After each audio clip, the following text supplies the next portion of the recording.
For the longest time, I secretly wanted more. I often found myself shrinking to fit in, settling for what was comfortable, and even selling myself short. Once I finally accepted that we deserve success and we are blessed with the power to achieve it, I stopped playing small. I'm serious about building a life I love, and you should be too. I'm Denise Taylor of DeniseTaylor.live, and welcome to Life, Love, in the Pursuit of Happiness. I help women prioritize themselves, their success, and their happiness. Let's meet this week's achiever whose story will inspire you to push past your fears and soar. Well, hello there. It's Denise Taylor, and as always, I'm excited to welcome you to this week's episode of Life, Love, in the Pursuit of Happiness. You know, recently I hosted my signature event, Couples Love Week, the fall edition, and I featured 5 amazing couples to the virtual stage. And today you will have the opportunity to hear one of the great conversations I shared with a couple I affectionately call the Soulmates. Lou and Lakieta say theirs is a divine partnership. These reunited friends found a deep connection that drew them closer in their souls. They reconnected and love blossomed. And in my conversation, we'll discover more about authentic connection and divine love. So be sure to listen closely for nuggets around transparency, relationship, and authenticity. I believe that not only can you look for a soulmate, but you can prepare yourself to be a soulmate. Be blessed. I'm excited to welcome Lou and Lakieta. They have graciously accepted my invitation to share about all the beautifulness that they bring to the table. I was telling them beforehand, I have written down 3 different things about their love. I was like, they have Black love, HBCU love, and reunited love. Very, very excited to see them both. They have so much success in their own right.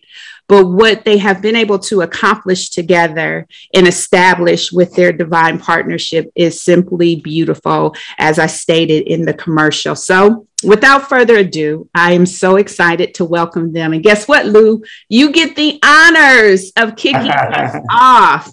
I want you to do the honor of introducing your beautiful soulmate.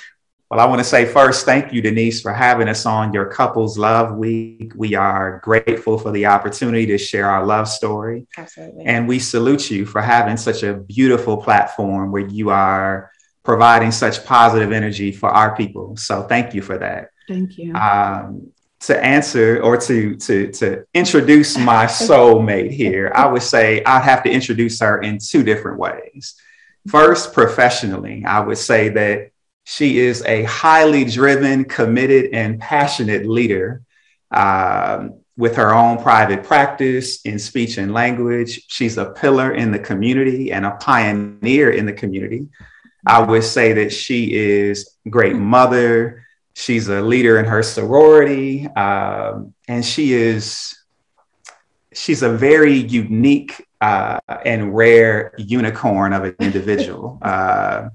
But I would say that personally, I have never met someone who exemplified what it means to live their life, you know, by the divine, really led by the divine. And I have an acronym for Lakieta. I say that she is living legacy, affirming kindred individuals, and equally empowering truth to all. Now, that's a lot to take in, but that's my divine partner right here. That's how I would introduce her. And it's a pleasure. Okay, that was deep now. I like that. I like that. You got to add a little something. You know? Yes, yeah. There you go. Let me give it up. I like that. Because to me, that's beautiful when you take someone's name and you can so eloquently describe them with such powerful words that are truth. And that's where it gets real beautiful and deep when I think about the relationship that you guys share. So that was dope, my friend. Thank you, sister. Thank you. Thank you. Thank you. All right, he passed the baton. Some acts are hard to follow, Lakieta. So let me see how you will introduce your soulmate. It's always like that with Lou. I mean, every time when it comes to words, it's hard to keep up with him. But I would say my divine partner, I'll say what most people want to know when they want to know about somebody, that he has been an educator for his entire life, inside and outside the classroom, been over to 50 different countries, have traveled, lived in several different countries abroad. Is a guru in his own right in meditation and yoga, has certifications from the Chopra School of Meditation in those areas.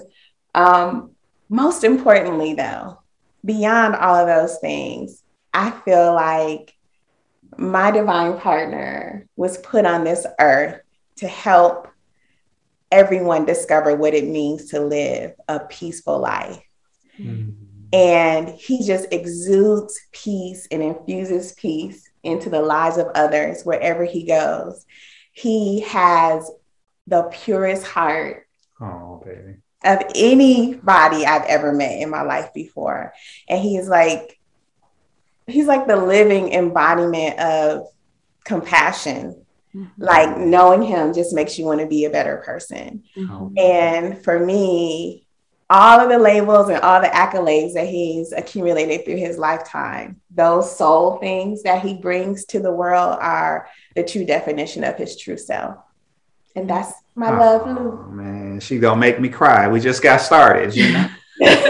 That's beautiful. Yeah. You know, what's funny is I can take myself back to, we were there for Jennifer's birthday. And somehow the roads lined up that you guys were getting back in touch with one another.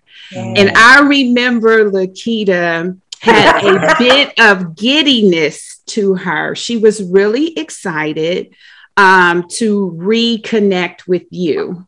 Wow. And that was a moment that was pretty genuine, because I was just kind of on the outside looking in. All I knew is somebody had gotten in touch with somebody who had gotten in touch with somebody, and they were going to reconnect you guys. And that you went to high school together. Middle school. Okay. That you went to school together, and for some reason, the timing aligned. And the reconnection was going to happen. It hadn't happened yet. I think somebody was to give her phone number to you or something like that, if I recall correctly. And she was genuinely excited. Genuinely. Yeah. I forgot that you were there at that moment. Yes, I was. Crazy. Yes. I was so excited. It was really powerful. Yeah. Yeah. It was a dream come true. I had a crush on him since the 7th grade. So wow. Yeah. Wow. That's beautiful. I think at the time he was out of the country or something. I can't remember what was going on, but he was away and you were looking forward to the connection. Yeah. He was in Thailand. Yeah. Yeah. Mm-hmm. So see, I paid attention. I paid attention to the joy that she had in that moment. And I am so glad that it has blossomed for you guys, where you genuinely feel connected to one another and lived up to all the hopes that she had at that time. So Lou, the two of you describe your relationship as a divine partnership. Unpack that for us and help us understand more about how you knew this divine partnership was right for you. Absolutely. So when we think about divine partnership, and when we talk about divine partnership, we're really talking about a partnership between two equals on a soul level. For the sole purpose of spiritual growth and development. So I believe that it was not happenstance or coincidence that brought us back together. You guys talk about those life events that happened, that transpired to put us here. I believe that there was definitely a deeper meaning for us being together. There was a lot of, I'll say this. I knew that it was divine, and I knew that it was right for me based on those initial conversations that we were having. I mean, immediately I knew that we were connected for a reason. And I knew that it was divine. I knew that after countless conversations and many revelations that we had collectively, I just knew that, I couldn't get on the phone with anybody and really drop the phoniness or the pretentiousness that a lot of times you have in the beginning of relationship, like I was able to do with her. And I think the reason why I knew that it was for me, it was just, neither one of us were looking for anything. We really just wanted to connect. Her initial text to me was, "What have you been up to for the last 30 years?" And it was just two friends reconnecting and trying to just see what each other were up to for the last 30 years. So I knew that it was divine right away when we saw so many parallels and so many things in our lives that were very consistent, across the board. And it was my willingness to drop that facade and to drop the phoniness and to be available that really kind of sparked me to know that, this is definitely a lot more. There's a lot of divine things happening here and at work here. Yeah. So, it's been right since then. And I think it's been divine ever since then as well. So, So, Lakieta, what would you add to that? I would say that divine partnership, like he was saying, is about connecting at a spiritual and a soul level. But the purpose of it is different from any other type of union in our understanding as we define it. It really is a union that really serves getting each other to the highest calling that God has for one another. Mm-hmm. That is the goal of the relationship. And sometimes that means like, I may not be first. Mm-hmm. If there's something that he is purposed to do, or a message that I have to tell him that's going to require a type of growth from him, that's going to get him to the level of his ultimate gift and call and purpose on this earth, then I have to go on the back burner for that. Mm-hmm. It's a sacrificial type of love. It's the type of love that is focused on the call first, primary, focus on growth in that way, spiritual growth in that way, answering that call, getting over, our traumas and helping each other through those traumas for the purpose of meeting that purpose. Mm-hmm. That's beautiful. Yeah. Were you going to say something, Lou? Yeah, I would say that. And it's all done through responsible choice. Like we consciously choose to do this. You know what I mean? And I think that's the difference between some other relationships. We're consciously choosing to support each other in this way. On a soul level. There's a passion that we both share to do this work on a soul level. And it's that emotional attunement that I think we have here with each other that's really divine. And that's what makes it really unique. Now, what's really interesting to me is I was watching the metamorphosis of Lakieta, right? Of her really grabbing the reins of her life, defining the terms that were acceptable. She wasn't setting up boundaries at all. She was just coming out to be free from everything that had ever held her back. Which I will never forget. We were at the store and I said, Lakieta, don't you want your receipt? She was like, I don't want to take that anymore. She just wanted to be free from anything that was constraining her. And so for God to raise up at that timing that he brought you guys together, it had to be something unique, because I can honestly say, I didn't get the sense that she was looking for anybody at all, that she really was in this season of authentic freedom for me to pursue the calling on my life as aggressively, as boldly as I wanted to go forward. Right. So that's what I observed as outside looking in from somebody who just showed up every now and then. I wasn't a constant eye. Right. Watching you guys now and how it so seamlessly came together for you, what was difficult about that, if anything at all? Either of you can respond. You want to talk to what was difficult for you? Just understanding that we were in the relationship to do the work, to help each other become the best of ourselves. So, I was very free. You're right. And I still am extremely free. And he doesn't impede that. He encourages that because he understands that that is my sole purpose, is to spread that type of freedom and authentic living to the world, right?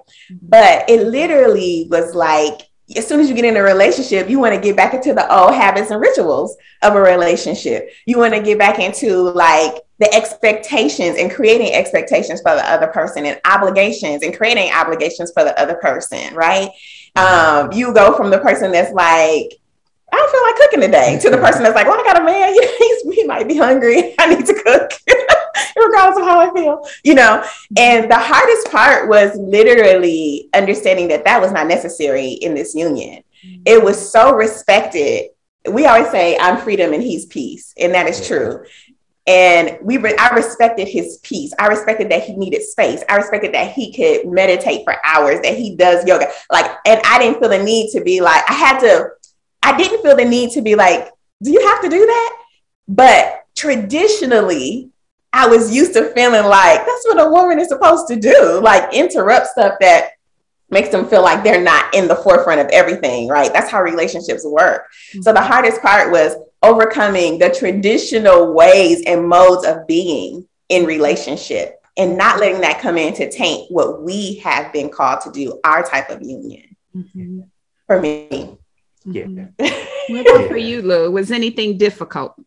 Yeah, I think the difficulty for me was accepting some of the parts of myself that I found really difficult to address in previous relationships. Mm-hmm. I have this thing that I refer to as that I learned is more likely to go back into this fight, flight, or freeze mode. Whenever I'm feeling a certain kind of way in relationship, I'm going to probably respond with one of those three things. Mm-hmm. So really, I think not running away from myself in this relationship when I was confronted with some hard truth or something that I had to deal with about myself in relationships. That was probably the most difficult part for me. And that's come up again and again. And that's a constant work in progress. Yes. Mm-hmm. Yeah.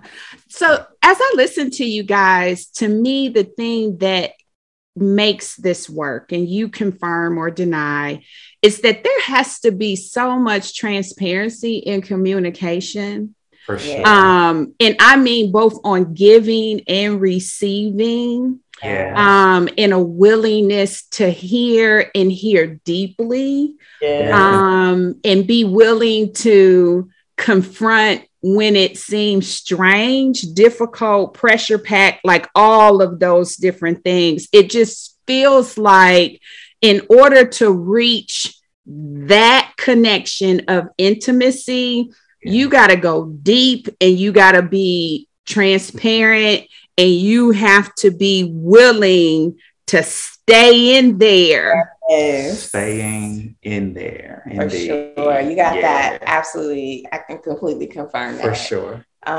When I first met him, he would say, I need you to hear me beyond yourself. Yeah. And it was like, what?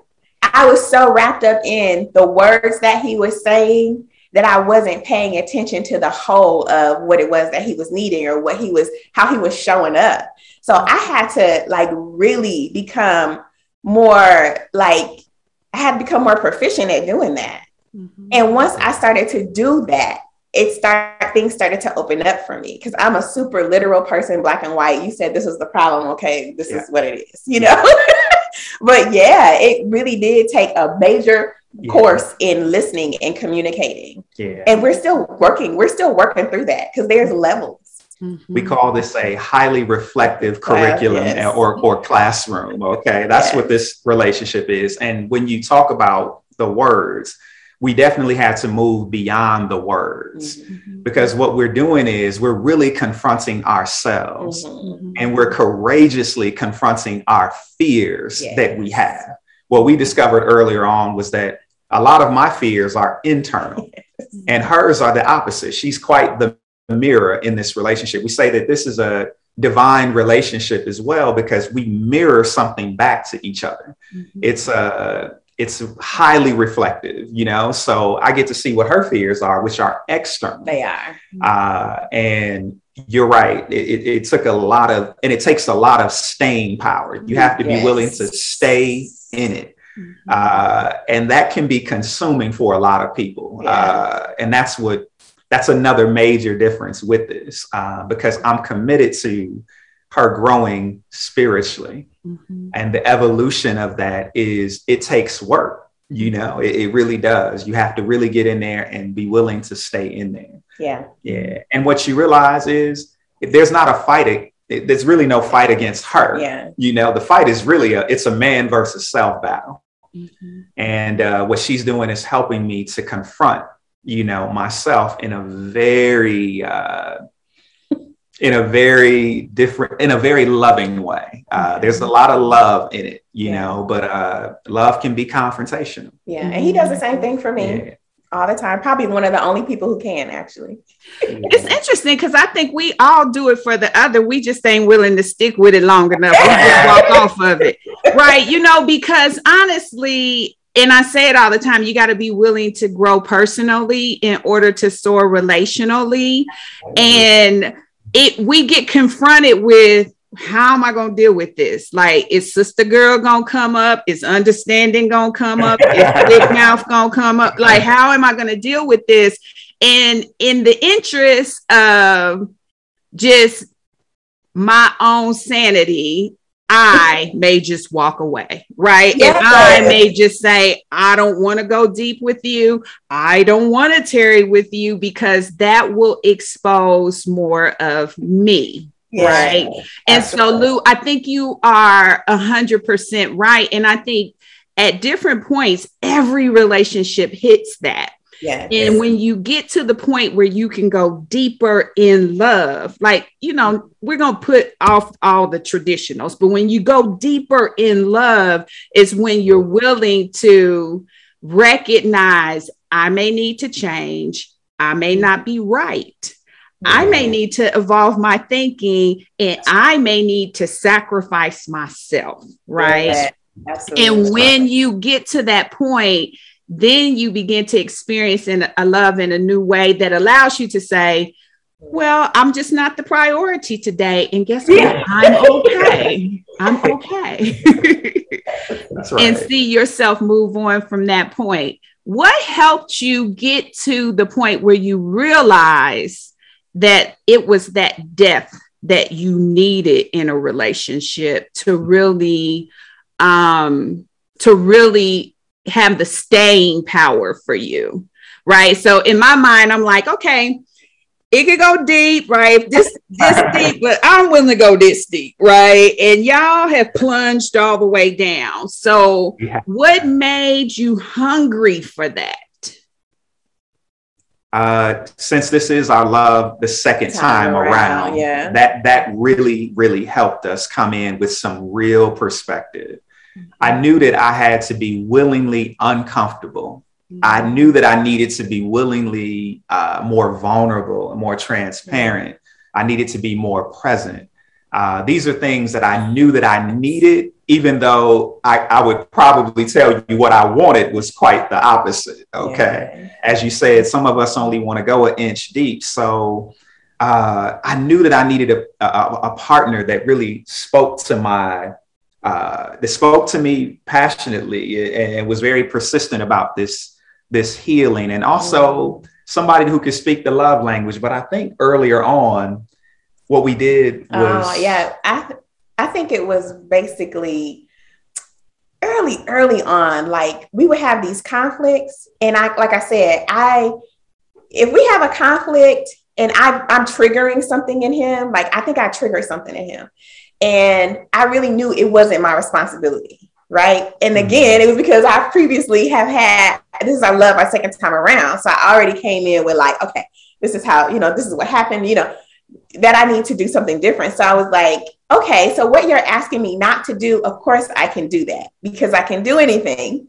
But if this is not my issue, it's just going to continue to turn up in a way in which now you don't want me to do that. Now you don't want me to do that, because my intention was not to trigger you. Right. Mm-hmm. So from that conversation, he said, and that's why I love him, because his heart is so pure, and his intentions to be grown and to get to where God has him to go are so serious. Right.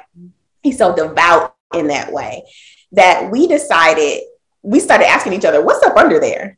What's underneath? When we would start triggering each other, we were like, okay, what's underneath? My intention had nothing to do with how you're responding. Your response is so obtuse. What's up under there? Because we want to get to the fear that's driving that. So we decided to write down our fears. Mm. And when we did that, it was like, oh, we could actually see where the landmines existed, and then we created our affirmations. We created affirmations, which was also divine, because now when we look back on an affirmation statement that we say to each other every day, we know that God did that. Mm-hmm. But we created that affirmation statement to speak to those fears, so that in the moment of misunderstandings or triggering, we could remind each other. And we could center ourselves back on that common theme of this is the divine partnership. This is our baseline. Yeah.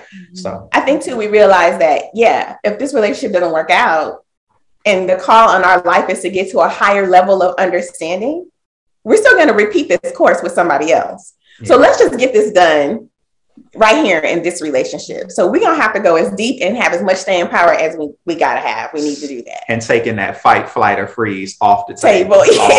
You know, it's kind of like, that's where we go. Like you said, when we get that inch and we like, this is as far as I want to go, that fight, flight, or freeze mode will kick in. And that affirmation statement is really what keeps us grounded every day. Oh my gosh. Yeah. Okay.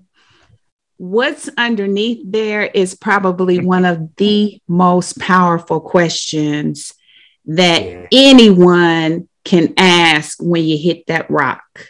Yeah. For sure. And it's not hard to ask it, but oh my God, that's a tough one to answer. And then our follow-up question to that one, Denise, is now after you get underneath there, what's on the other side of that? What's on the other side? When you get what's on the other side waiting for you? Because we always talk about us being peace and freedom. So those are our core values. So peace for me is on the other side of that. Yeah. For her, that freedom is on the other side of that. Oh my God. You guys, you're like a therapy session all in one call. So the second thing that I think that I love about what you're sharing is your willingness to have been reflective enough about the first relationship that you learned some things, not just about relationship, but about you. Yourself. Yes, absolutely. Yes.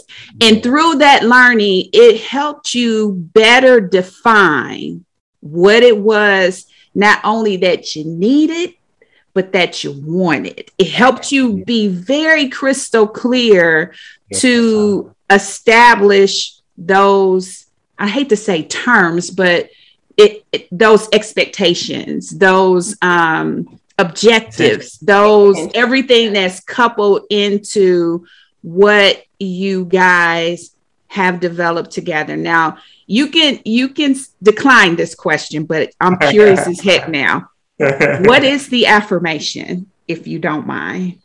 So we can share it with you then. Yeah, we'll say it. We have to look at each other when we do it. We'll look at each other like we do it every day.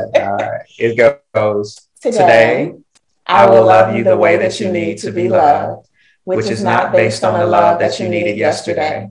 I will not let pride, ego, old behavior patterns or beliefs get in the way of the divine purpose that was set before us. I will not forget that God put this union together. So you are not my adversary, but my God-sent ally, healer, helper, and friend.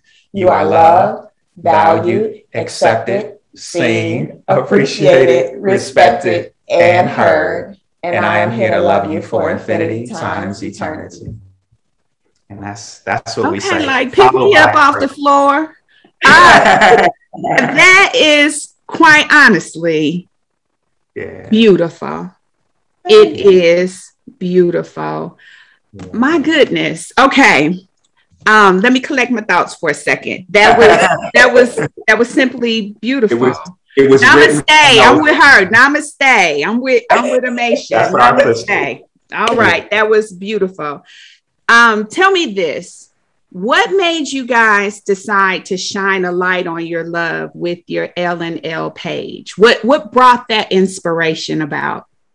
I believe that the initial inspiration was to empower other couples that look like us with our love story. We wanted to shine a light on Black love. We wanted to help other couples that were looking to connect, create, or restore love. Yeah. I think our other things that we thought about were, how cool would it be to share our journey as a just love the second time around, you know, with other couples that were just looking for inspiration or just thinking, hey man, how am I going to find, or just singles even that wanted to find singles too. Yeah. Love. What else was it that you would say? I think you said it all. It's pretty much just creating, I guess, more visuals of Black couples together, because we were having this conversation on a birthday weekend trip that Lou surprised me and took me on. And that's where Love L&L came about. And it literally was about how revolutionary. I have a good friend, Aisha, who says Black love is revolutionary. Mm-hmm. And when you consider that, I feel like it really is revolutionary, because when two people come together with the trauma past that African Americans have in this country, we have epigenetic DNA embedded type of trauma, right? And sometimes that's hard in a relationship, because you go to work and you deal with microaggressions, macroaggressions, racism, internalized racism. You come home, you don't have a reprieve from that, because your mate also has their own, examples of those things that may have occurred. And to be able to stay in that and know that you're not alone, like, I feel like I understand why some people don't prefer to date outside of their race, or find that there's more peace there, because you can kind of escape, but sometimes you might feel alone too in that. Mm-hmm. So we just wanted to celebrate the revolutionary act of Black love. Of Black love. It is no shade to any, because you can love whoever you want. Yeah. But for us, we know that this is a work, and we know why it's a work. We have trauma that has been handed down to us from our ancestors, from our parents, that we're trying to heal from. And then just the trauma of being a human, so it's a special thing. So we just wanted to create more happy visuals and, for people to know, encouraging statements that they're not alone in this journey. Yeah. And I want to encourage you to continue on that. I'm of the mindset that if you can reach one person, one couple, then it is absolutely valuable for you to continue to show up that way. What you guys have together is beyond beautiful. It is empowering. And I think that you have the ability and opportunity to really be the change that's needed when it comes to love. And I know oftentimes, believe me, it's a labor of love to keep showing up. It's a labor of love to keep staying present. It's a labor of love to keep doing all of those things. But the way that you are experiencing the authenticity of your relationship is so necessary, as an example. And so I just personally want to encourage you, because it really doesn't matter the framework of any relationship that people find themselves in. What they want to get to, and what we all have a desire for, is to be able to make that authentic connection, like you guys have been able to challenge yourselves to go deeper with. And so I just want to encourage you to keep showing up that way as much as you possibly can. Now, you put on the page, I went sleuthing through, and you put on the page, it was when you guys were celebrating your anniversary, and it was something you wrote, and it says, you say it's been 3 lifetimes. And I was like, what the heck is she talking about with this particular post? So break that down for me, if it's not too personal. No, I think she can do it in a good way. She's really good about this one. Well, Lou is a poet. I don't know if you picked up on that, but Lou writes these beautiful poems. It's just natural. Sometimes when he speaks, it's poetic. And I'm like, So he said that to me in a poem at one time early on in our reconnection. And I understood that for us, it meant that we were so easy to connect and so easy to come in with no fluff, no impressions, not trying to impress each other, that it felt like we had this love in previous lifetimes, if there are previous lifetimes. Like that's how connected and instinct and reflective that it was. So we would say, like, there's this Black Mirror episode where the people like fall in love for a whole, they find each other in the whole world again and again and again. And so we were like, we have been together for at least 3 lifetimes. If that is, we have been together for at least 3 lifetimes. And then the 30 years is the actual time frame that we were apart from 7th grade until we got back together in 2018. So 3 lifetimes in 30 years. Yeah. And you're a lover of music. So I know his poetry is your jam. That's like how he's connecting with you lyrically is like all of that, because you are truly a lover of music. So that's a love language for you. And I just love that it's little things like that that brings, I don't want to say perfection, but that brings connection in your relationship and how each of you show up with your giftings. Now, one of the things I know to be true is Lakieta is that badass, right? She's that chick that got a lot going on. When you think of Black girl magic, I could put her up on a billboard because she does have a lot going on, right? And sometimes it's very hard to find yourself in that. For some men, I would say, to find themselves in that. She gets an opportunity to be recognized, spotlighted, an opportunity to be a pioneer, as you mentioned, all of those different things. When you think about that and you think about how men may be struggling with having that it girl in their life, what would you say to them, Lou? I would say that,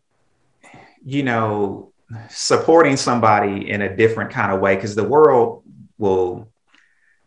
paints a picture of our sisters and says, well, because they're so powerful in this way, it's almost like you don't know what your role can be or how you could add value to that person.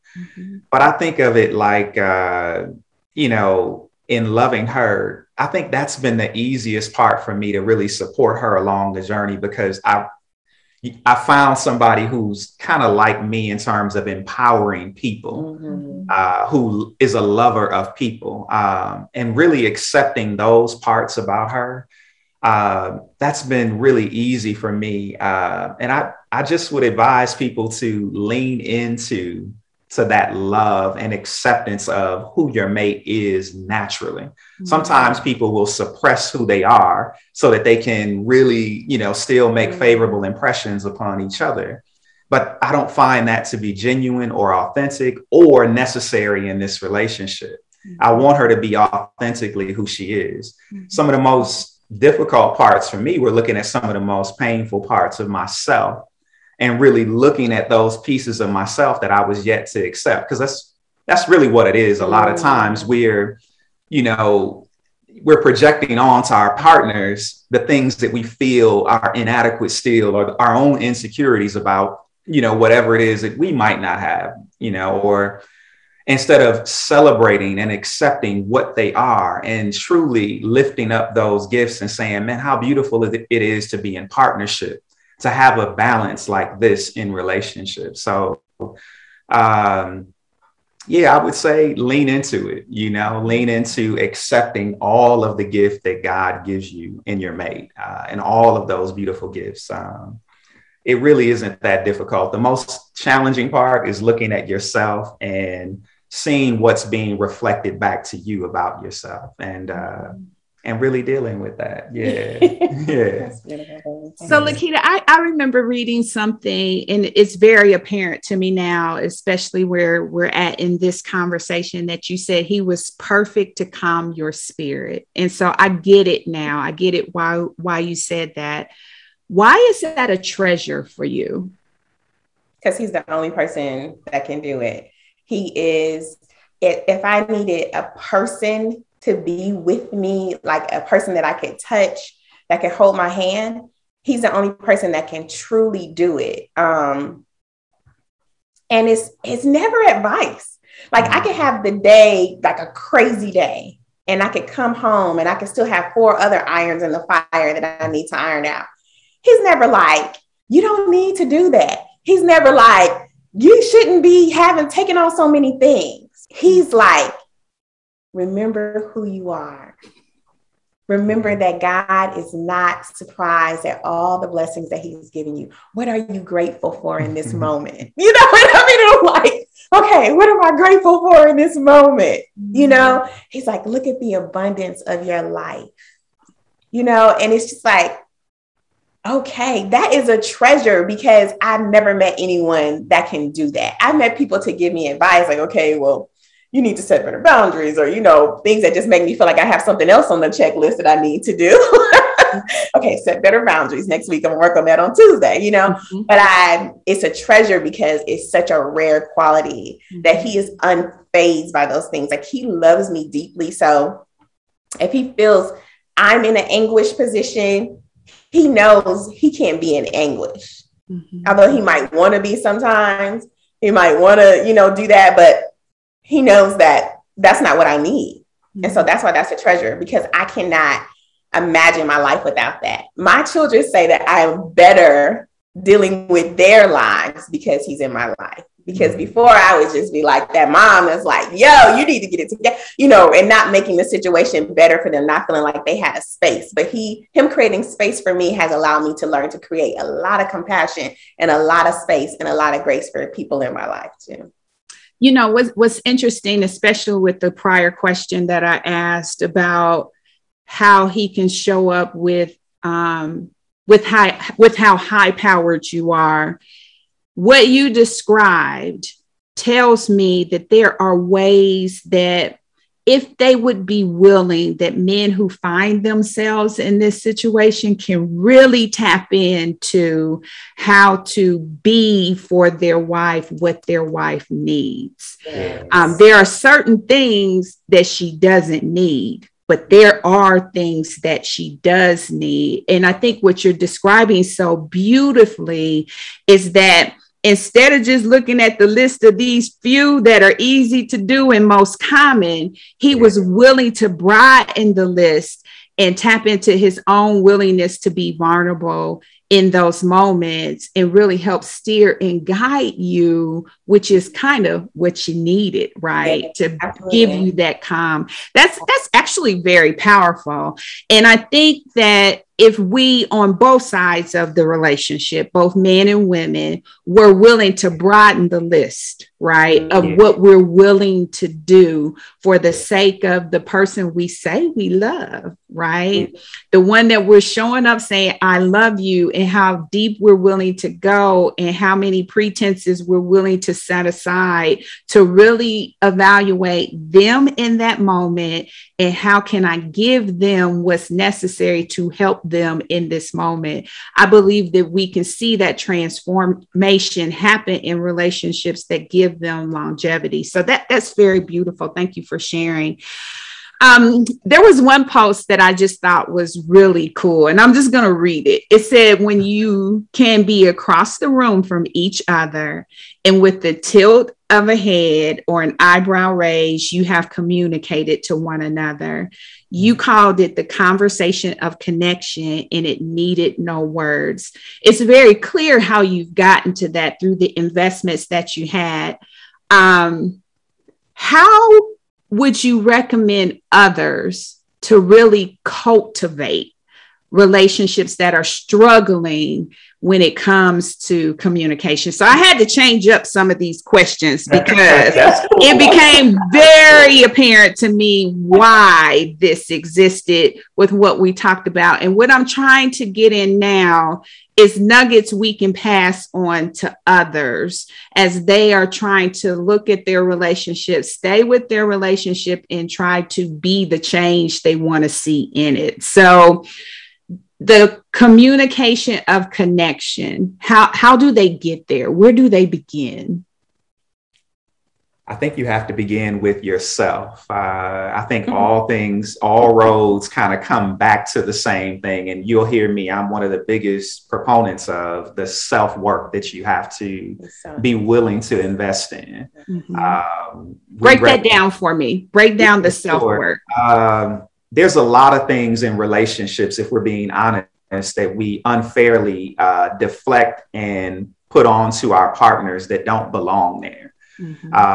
Being willing to take ownership and responsibility for our actions, our thoughts, and our behaviors is very, very important.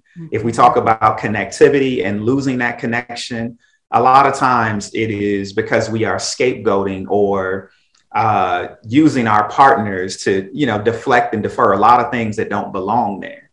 So I would say we start with ourselves first. Yeah, I think that, okay, I'm going to give you a scenario. Say, for instance, if we look at like literally across the room from each other at a dinner party or at a banquet or something, and you got to think about the issues that you have. Sometimes partners go to a banquet and they are too busy trying to figure out how many people are going to compliment them on their dress. They're too busy trying to figure out, I hope everybody thinks that we're a good couple together. So I hope that he wants to dance, because if he doesn't want to dance, then people don't think that we're happy together. Or, oh my God, I hate when he, doesn't open the door, when he doesn't go get my drink. Look at her husband. He's doing that for her. Those are all things that you have to work on yourself. Meanwhile, you're not even paying attention to your partner because you're so wrapped up into the things that you really should be working on, that's stopping you from the connectivity of paying attention and seeing your partner in that moment. So that's why, when he's saying self-work, those things really matter and they affect connectivity, because you can't pay attention if you're in your head about all the internalized issues that you have. So I feel like connectivity, the language of connectivity, is really based on being able to resolve the issues in yourself that stop you from seeing your partner. How do you begin with that resolution? Like how, aside from finding a Lou, right? How do you begin with that resolution? I feel like life is a classroom. So it's like, just like college, right? You don't pass the course, you're going to take it again, right? You're going to find yourself in English 101 again, right? And so if you look over your life at things that people like, so I remember when we first got together, he would say some stuff to me, and I would be super honest with him. And I would say, you are not the first person who said that to me. She would. Or I would say some stuff to him and I'd be like, I know I'm not the first person who said that to you.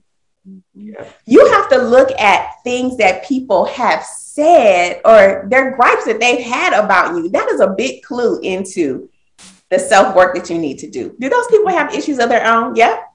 But that doesn't negate that what they said could be true, especially if you're hearing it from multiple intimate partners, right? So starting there, and I feel like singleness is a good time to start there. I feel like, that's how you make the checklist. Like, oh yeah, I might be a little insecure. Or, oh yeah, I probably do have a problem with being oblivious and not paying attention when my friends come around. So mindfulness, I think, is the beginning of that, Denise. Mindfulness, really being aware of what needs to be changed. That awareness is really key. And I think that was key for both of us. I think I heard Lisa Nichols say, when you no longer have anything to protect, prove, or defend, it's like, that you are pretty rid of the ego and those things kind of taking over when you don't have anything to protect, prove, or defend. And a lot of times in relationship, we spend a lot of time protecting, proving, and defending. Yes. And to me, I think being very mindful of that and navigating your way through that is the beginning of that. That's good. That's really good. Yeah. Where have you guys experienced, if at all, therapy? Has that been a part of either of your journeys? Yes, for sure. Yeah. Most definitely. I'm in counseling. He's in counseling. Yeah. We've been in counseling for all kinds of different stuff at different various times of our lives. Counseling is important. Definitely. You can't, and I think that, it's important for people of color to know that counseling is important and it is for you. Based on the inner, the generational trauma, the issues that we have just to deal with those things alone. Yeah. For sure. And then being in relationship with another person who is, same background, we're going through very similar. I think counseling is necessary. It's mandatory. It's Mando. It is definitely Mando for us, for sure. Now, you guys briefly mentioned family. Describe that for me and tell me how you're keeping all that together. So family is our first community. We say that we have to be definitely mindful and intentional about our time and attention that we spend with our family and all of the different dynamics. We got a lot of moving parts because this is a blended, divine partnership. Mm-hmm. So just really being mindful, I think, about the connections with our family members and the relationships. And it's a work in progress. Yeah, but what would you add to that? I have 2 kids. He has no children of his own, natural children. So for him, when we came back together, being almost 40, I think that he spent his whole life without fathering children, right? Mm-hmm. My children were almost grown. They were 13 and 16. So I had this notion like, oh, they don't really need anything from you. Their father is super involved. They don't need nothing. You just come in. This relationship is about us, right? But that's not true. So having to recalibrate that and realize I was boxing him out of those very important, you can't tell somebody oh, they don't need you and then expect him to feel comfortable in that space. Mm-hmm. Because what he is a lover of people. What he is the peace bringer, so it's kind of oh, in order for him to have a real authentic relationship with these kids, he has to show up the way that he normally would for any other child. He was an educator for 16 years, Mm-hmm. So it's oh my God, I had to kind of recalibrate my understanding of that. And we had to do a lot of work. I had to do a lot of apologizing, although he says, you don't have to keep saying sorry. But now things are beautiful. And my children, they really respect him. My mama, sis, my stepmother always raised me to understand that being a step parent means stepping in when you need to and stepping out when you're not needed, right? Mm-hmm. And so allowing him to do that was an important part of our journey in helping our family to be a working unit. And he's here because he wants to help me, And so not letting him do that in the beginning, it was not good for his soul and it wasn't good for the kids either. Mm-hmm. It was this compartmentalized relationship. It was not helpful. But especially because experiencing him today, he's all in. Yes, and he wants all of you. That's what he said. In cutting him off to any aspect of you is like a slammed door. I would imagine that's how that felt. Just experiencing him today, I get absolute. Now, some fellas would be like, cool, I ain't got to deal with him. They might want to roll with it like that, but his temperament is he's all in. And so I could see where that just would not resonate to compartmentalize, but it felt like a safe thing to do, right? It felt like a non-frictional way to handle things. I felt guilty. I was like, yo, my life is crazy. He's coming off of this world tour, living in different countries, footloose. And I'm like, I already got a lot of stuff. I just thought I was helping, but I wasn't, but we got it together. That's beautiful. That's beautiful. So, I love the perspective that you guys have and how you're removing the traditional sense of relationship and everything that is traditionally thought. How do you get pressured with that? Do you feel pressure from that? How does that all weigh into your love relationship? I don't think that we have any pressure because of, freedom here. You know her, Denise. Okay. Freedom is out the door with everybody's opinions and everything. So she's always been this way since I have been reconnected with her. Mm-hmm. And I think the biggest thing for us is that we don't have any expectations or obligations with each other. Mm-hmm. Our sole purpose is to support each other's spiritual growth and development. Mm-hmm. That's it. So really, I think when it comes to friends or family or other people that try to impose those things, we really are very intentional and mindful about this relationship is not built like any other. There's no expectations. There's no obligations. Mm-hmm. And this is really to support each other's spiritual growth and development. Mm-hmm. So I'm just checking out the chat and there's a lot of really good comments in here. Just really highlighting the transparency, the communication, and Derek and Leslie, I'm assuming you know them. They wanted to thank you for being their divine reflections and the totality of your union. They wanted to make sure that you knew that.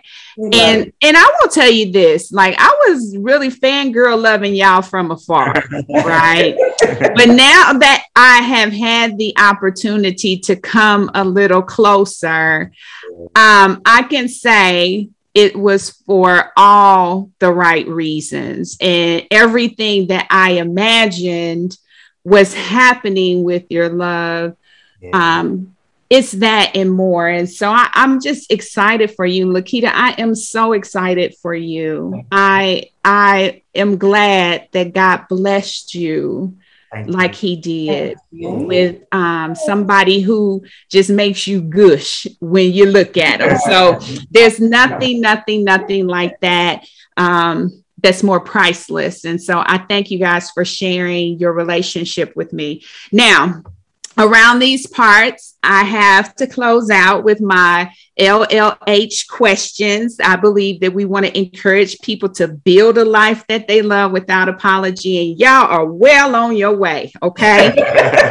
So I'm going to throw these questions to you. We'll start with you, Lou. What's your life wisdom? What would you tell your younger self about life if you could? I would say accept that you are exactly where you need to be at this present moment.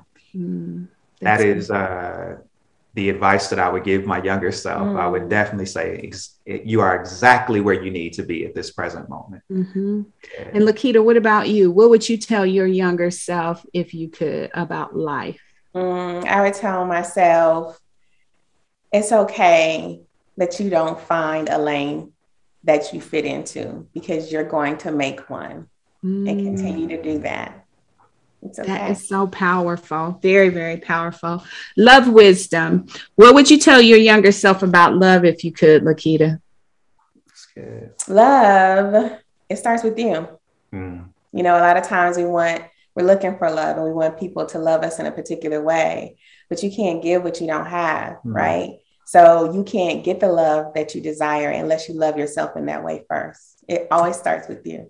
That's beautiful. Lou, what about you? Love wisdom. I would say love is the strongest force in the universe. It's light. I would say learn to give it a lot more, receive it as much as you can, and allow it to guide you forward. And it really, truly does give you the meaning to life. Like it really does. It really gives you more meaning in everything you do in this life. Yeah, it does. That's beautiful. That's beautiful. And then finally, happiness wisdom. What's your happiness wisdom? What would you tell your younger self about happiness if you could? I'll start with you, Lou. I would say rather than seeking happiness, which can be fleeting, and it could be very temporary, and you could get yourself into this never ending cycle because of our attachment to the physical things.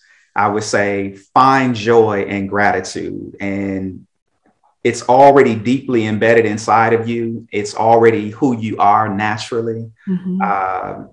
And learn to go through life and grow through life and choose to have joy and gratitude more than anything else, because that happiness thing can just be temporary and momentary. Okay. And Lakieta, happiness. What's your happiness wisdom? What would you tell your younger self about happiness if you could? Happiness is now. Yeah. Every day. It only exists right here in this moment, in the present moment. You know, your happiness is stolen if you're thinking about tomorrow and if you're going to make enough money and if rent's going to get paid. And you're robbing from it if you're like, dang, I wish I would have studied more for that test yesterday. Right now is the moment of happiness. You know, when I selected the passage about soulmates, I never realized how perfect it really was for you. And so before I close off, I just want to read it so that you can hear it from me. It says a soulmate is not someone that completes you, A soulmate is someone who inspires you to complete yourself. A soulmate is someone who loves you with so much conviction and so much heart that it is nearly impossible to doubt just how capable you are of becoming exactly who you were always meant to be. And I think that that is so perfectly suited for the two of you. Another definition was just that. A soulmate is perfectly suited to another in temperament, attitude, and beliefs. And with that, I will say success looks so good on you. And thank you for being with me today. We appreciate that. Thank you so much. Thank you for having us. Absolutely. You're amazing. Well, that's it, beautiful. Thank you for tuning in. Don't ever forget that you truly deserve life, love, and all the happiness your heart can hold. Be relentless in building a life you love without apology. I'm Denise Taylor, and you can always find me in our free Facebook community. Life, love, in the pursuit of happiness, easy to find. Now, if you want more information about my success superpowers, as I'm sure you do, download my free Success Superpowers ebook at DeniseTaylor.live/podcast. And one last thing, always embrace your power and go.